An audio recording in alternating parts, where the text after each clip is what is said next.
Au tout début, c'est bien connu. Il y a la semence déposée par l'homme dans le ventre de la femme.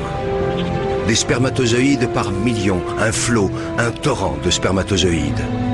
Tous vont mourir, tous, sauf un. Pour eux, les messagers de la vie, c'est le début d'une véritable course au trésor, d'un sprint éperdu de plusieurs heures vers un rendez-vous galant, avec au bout, peut-être, la récompense du haut vainqueur et une fabuleuse promesse de vie.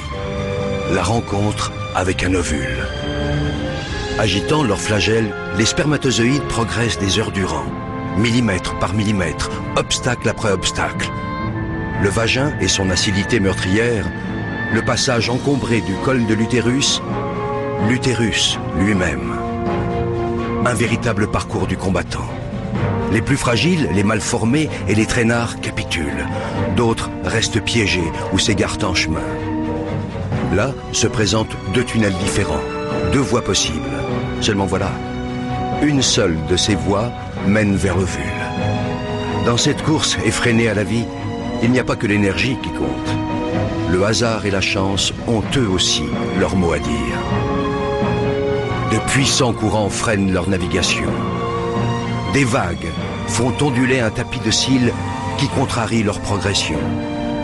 Imaginez, les concurrents encore en lice ont déjà presque parcouru l'équivalent, pour eux, de la distance qui sépare la Terre de la Lune. Et pourtant, l'irrépressible force de la vie les pousse sans cesse vers l'avant. Enfin, au bout du long tunnel obscur, tel un astre mystérieux, l'ovule.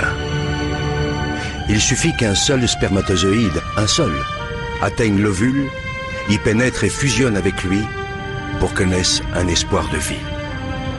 Chacun de ces millions de spermatozoïdes porte en lui son secret. C'est à ce moment-là que se joue la loterie de l'existence. Ils ne sont désormais qu'une centaine à explorer la surface de l'ovule. Quelques-uns seulement parviennent à se faufiler jusqu'à la capsule. Formidable armure protectrice. Dernière agitation, ultime frénésie. Soudain, l'un d'entre eux finit par trouver la voie.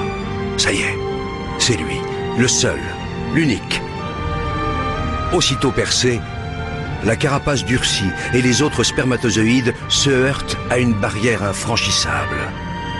Pour eux, le voyage est terminé. Si près du but.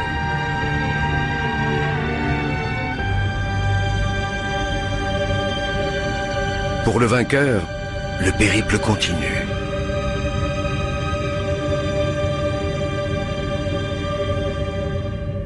Il perd son flagelle, devenu inutile, et libère son trésor. Le patrimoine génétique de Manu s'unit à celui de Barbara. De cette union va naître une cellule unique au monde. Rêve d'amour, fruit du désir, et déjà esquisse de vie. Un œuf. Dès cette seconde, tout est déjà écrit, ou presque. Et puis le processus s'accélère. Une nouvelle vie s'organise. Une nouvelle aventure commence. L'œuf, instantanément, se divise en 2, puis 4, 8, 16, 32 cellules identiques.